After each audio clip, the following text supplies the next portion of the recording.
Hey everybody, so real quick, this is going to be functions, Python functions, defaults, arguments.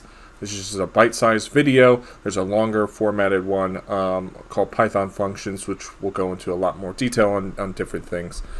So real quick, this is our function. So we have my age, and then in our arguments, we're passing in age equals 0. So instead of saying just passing in a variable name, we pass in age equals 0.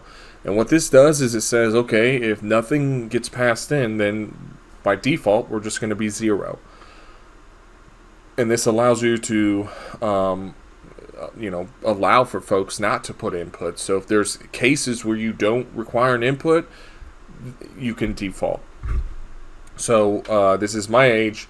And then default is 0. So if age is equal to 0, then print ageless, else print you are whatever the age is that person put in. So if that person did put it in age, it'll return you are 20. So in this case 20 was passed in, so we get that. But if they passed in nothing, then it defaults to ageless. So that's a default argument.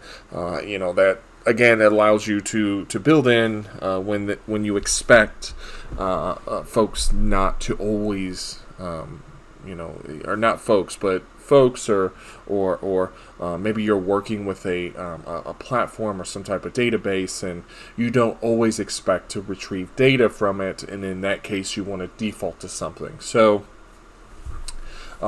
this is how, this is one of the options you can do.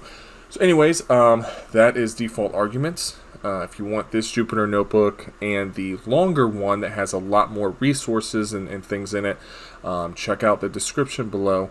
There's a OneDrive link. There'll be a folder called Python functions where you'll find this Jupyter notebook along with a whole bunch of other ones. Feel free to check that out. Anyways, if you liked the video, feel free to like or subscribe, but I will see you in the next video. Thanks.